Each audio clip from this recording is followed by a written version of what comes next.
Hello, good morning everyone. Yes, I would like to share some important factors in the previous class, the advent of Europe to India.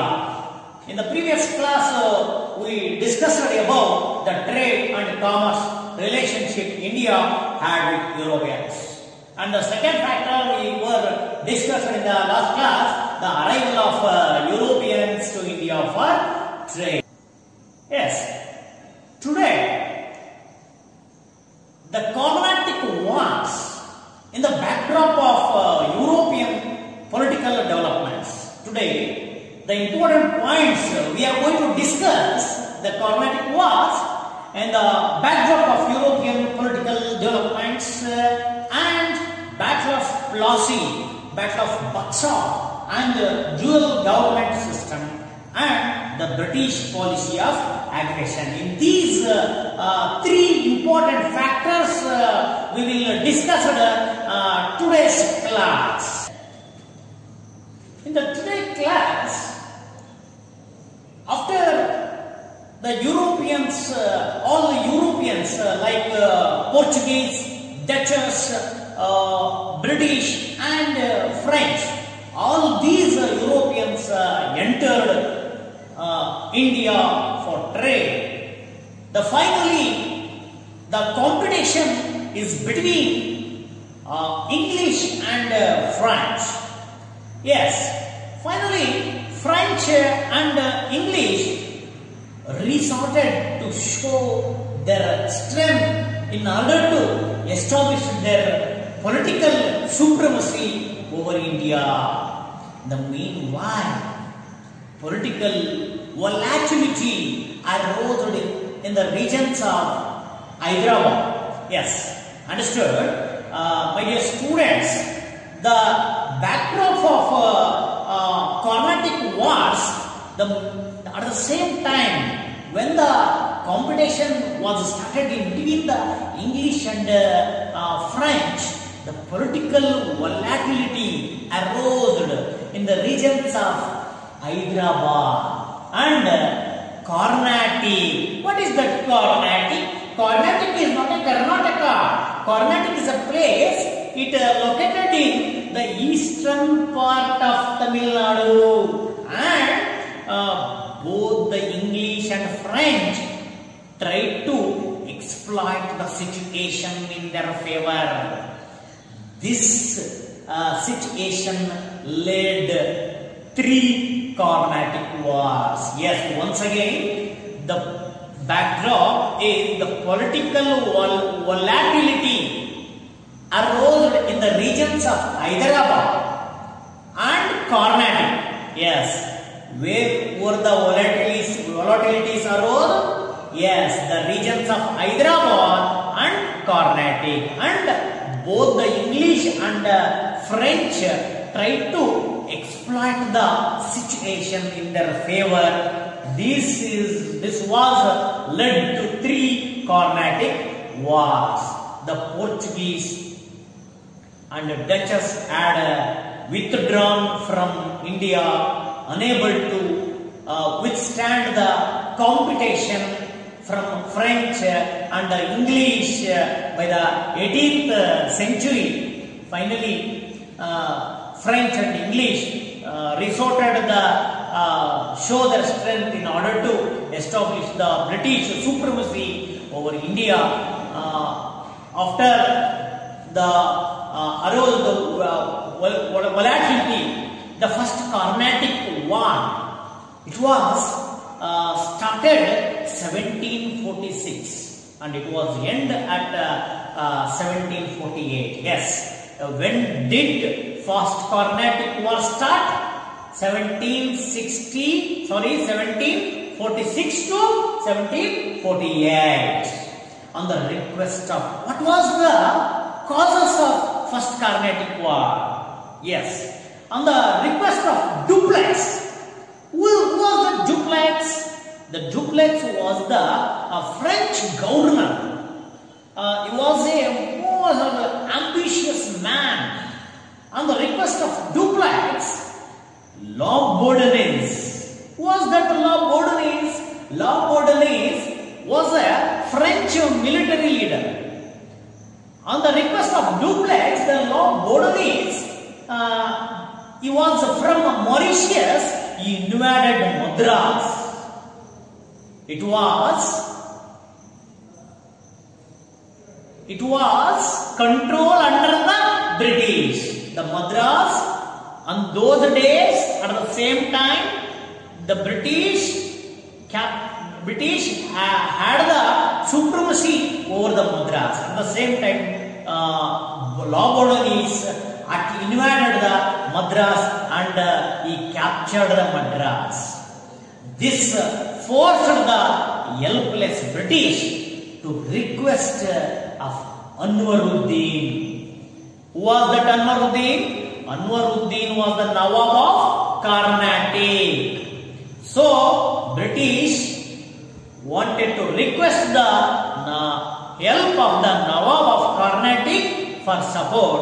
The army sent by the Anwaruddin but failed to defeat the French at Madras. Finally, Lord Bordelaise took money from the English and returned Madras and went back to Mauritius. Yes, finally what Lord Bordelaise did, he took money from the British, and he was returned to the Mauritius and he gave back to the Madras to the British. This enraged the Dupleix and attempted to take Madras, but he failed in it. Finally, this war ended with a treaty in Europe between France and England. Okay, what was that treaty called? The treaty called is the Treaty of Aix-la-Chapelle. What was the name of the treaty after the first Carnatic War? Treaty of Aix-la-Chapelle. Yes. At the same time, after the many events happened after the first Carnatic Wars, the second Carnatic War was started. It was started in 1749 and it was ended with 1754. In the changed circumstances, French made Salabat Jan, another son of Asaf Jah, as the Nizam of Hyderabad. Understood? Once again, the changed circumstances, French made Salabat Jan, another son of Asaf Jah, as the Nizam of Hyderabad. An officer named Bussi, how it was a funny name. The officer named Bussi was stationed in Hyderabad for his protection by French. And in the Carnatic, Chanda Sahib was the Nawab with the help of French. Robert Clive of East India Company attacked Arcot. The capital city of Arcot was Carnatic.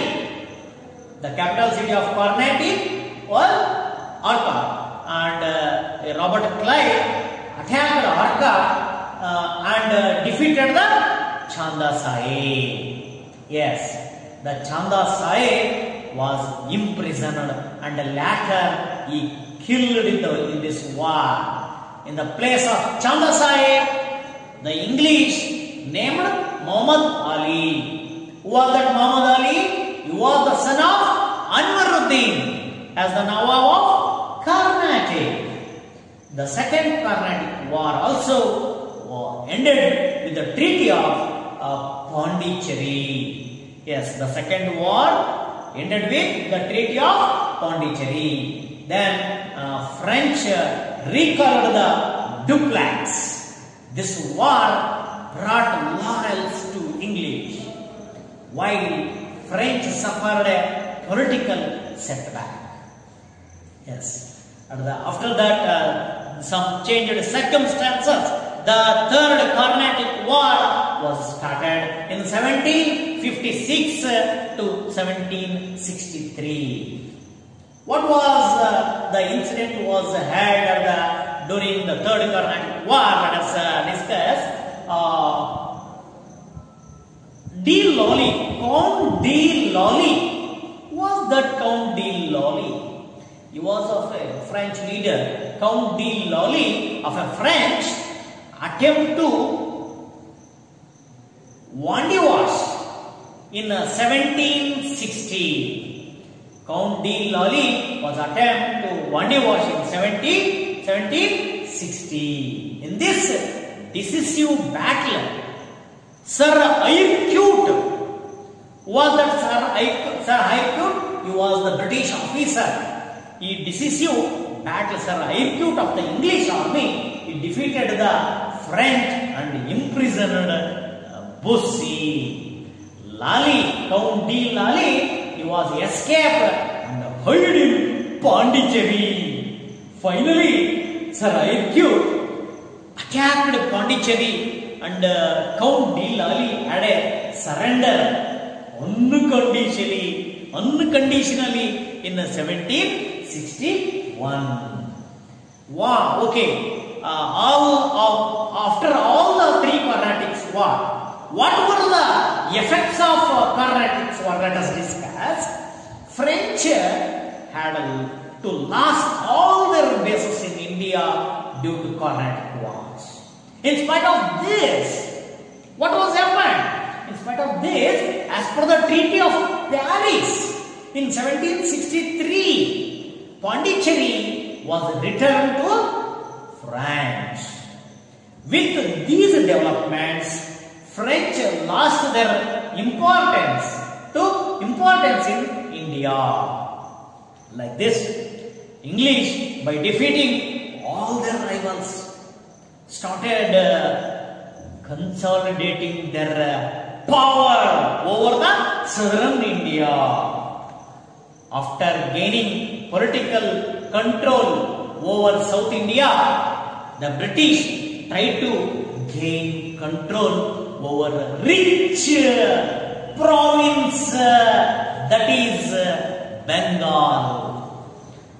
They wanted to control over the Bengal in the latter part of 18th century. The Bengal province had achieved tremendous growth in the area of agriculture, commerce and industry. Yes, this East India Company was making considerable profit from this Bengal province. Wow, okay. Dastaks. Can you anybody listen about the word Dastaks? Yes, Dastaks means, yes. Can anybody say? Yes. What? Yes. Very good. License. Dastaks means license. Yes. These Dastaks issued by the Mughal ruler. Who was that Mughal ruler in those days? The Mughal Empire was Farrukh Siyar. Farrukh Siyar, he was issued the Dastaks to the British. In some main reasons, reasons for this, but these Dastaks that were limited to the company transactions. These Dastaks were misused by the individuals, officers of the British company. This was the problem was arose in the Bengal province. This resulted in huge loss to the Bengal government. Hence, all Nawabs from Murshid Ali Khan to Wardi Khan, from Murshid Ali Khan to Ali Wardi Khan were opposing such type of misuses. Later, this led to confrontation between the Nawab and the company. This resulted in two crucial wars which charted a decisive course to Indian history. That was those decisive after the decisive course to Indian history, the main important battles were happened. Those who are Plassey and Buxar. Yes, the Battle of Plassey, it was started in 1757. Yes, the Battle of Plassey was started in 1757. Now, what were the all causes of the Battle of Plassey? Yes, you listened in the previous class about the Nawab of Aliwardi Khan. Yes, Aliwardi Khan, the Nawab of Bengal, he was died in 1756. His grandson Siraj Uddaulah came to the throne of the Nawab, throne of Bengal Nawab.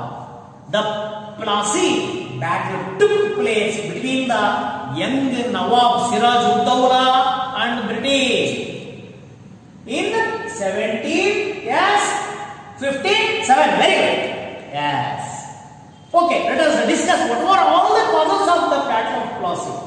The first cause is the misuse of despots. Already discussed. Siraj Uddaulah was furious that the despots were misused by the officials of the company, incurring losses to the government treasury. The second cause of the Battle of Plassey is mending the fort without permission of the Bengal Nawab.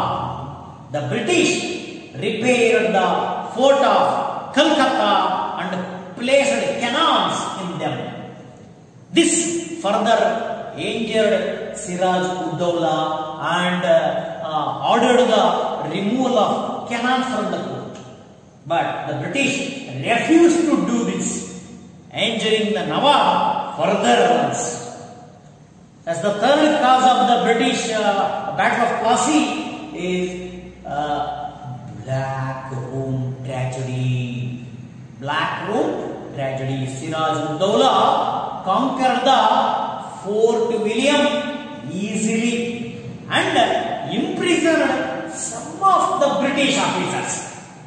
He imprisoned not only one or two British men, he imprisoned 146 Englishmen in a small room, not in the palace.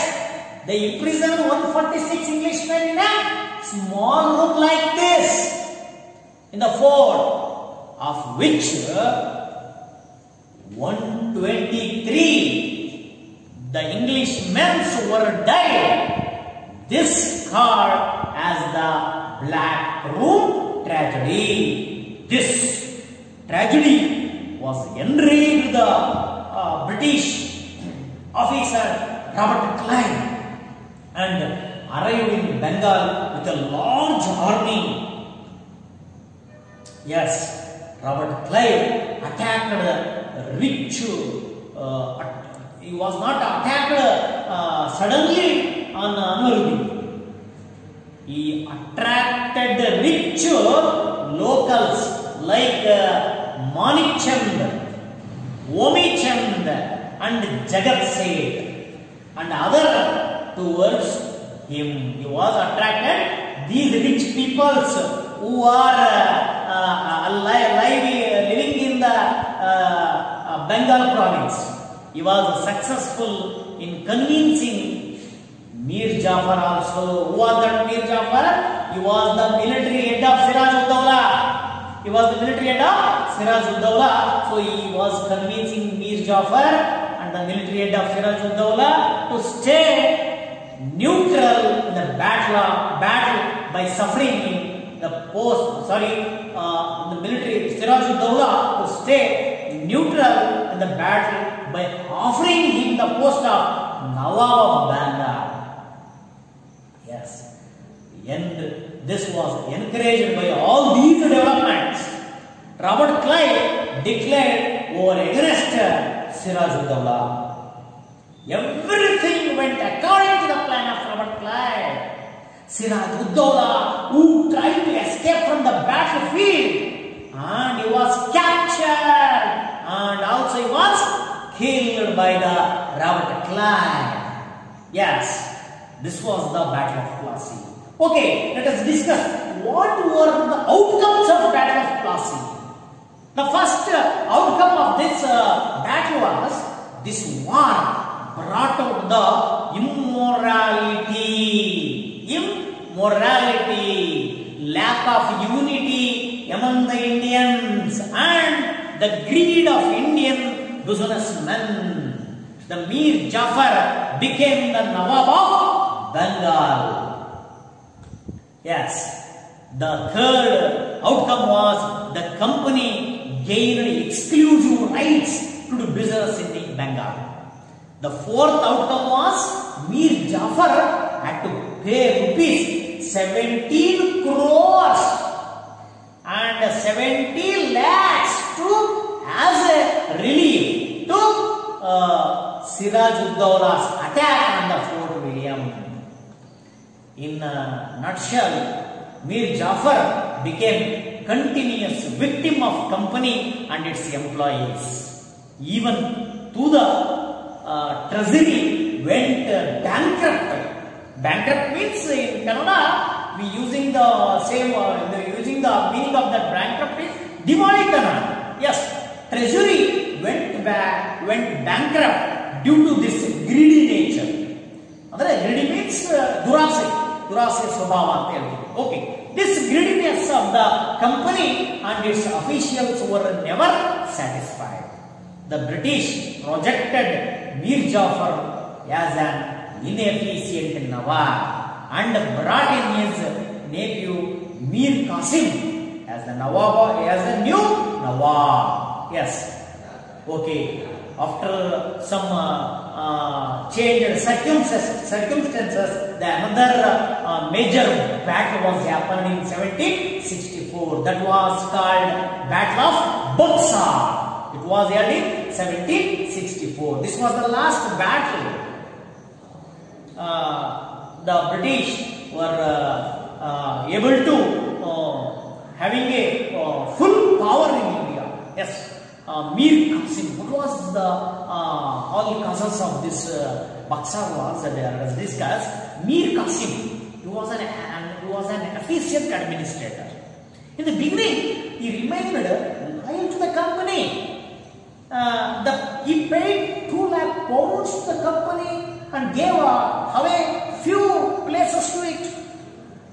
Shortly, he declared himself as an independent king. After verifying the misuse of dustards, he declared that the business is duty free in Bengal. As a result, the Indians competed against British in all spheres of business. As a result, the British trade suffered considerably. This was enough for the British to oppose the Nawab. Yes, they brought in Mir Jafar again and dethroned Mir Qasim. Yes, as Mir Qasim knew about the cunningness of the British, he went for an organized war against them. He was supported by the Indian merchants and politicians. Mir Qasim entered into agreements with the Mughal ruler Shah Alam II and Nawab of Oudh, Shuja-ud-Dawla. Who was the Nawab of Oudh in those days? Shuja-ud-Dawla. Who was the ruler of Mughal in those days? Shah Alam II. He was the agreement with these two persons. The combined forces of Mir Qasim faced the British army led by the Hector Munro at Buxar, at the place of Buxar in 1764. Mir Qasim got defeated and ran away from the battlefield. Shah Alam II surrendered the efforts of combined forces to stop the British force failed completely. Okay, let us what were the outcomes of this Buxar release? The first outcome of the Buxar is Shah Alam II accorded the Diwani right over Bengal to the British. The second outcome of this battle is Shah Alam II gave away all the rights over Bengal to the British for an annual fee for rupees 26 lakhs. The third outcome of this battle was the Nawab of Oudh had to give away a fine of rupees 50 lakh for waging a war against the company. The fourth outcome was the death of Mir Jafar. The company paid pension to his son and took over entire administration of Bengal. Then the Buxar battle made the British as the regional holders of the power over Bihar, Bengal and Odisha provinces. Even Oudh remained under their control. In 1765, Robert Clive brought in a dual government system after this. It was a new concept of Robert Clive, that was a dual government concept. As per this concept, the British had the right to collect land taxes, whereas the Nawab had power over administrative issues like justice and others. Yes, in the examination purpose, many times asked what was a dual government. The British had the right to collect the land taxes. Another side, whereas the Nawab had power over the administrative issues like justice and others. Like this, the British gained political control over India to protect their business interest. Yes. Thank you, my dear friends, for your cooperating with my class. Okay, thank you once again. Okay, I will meet in the next class.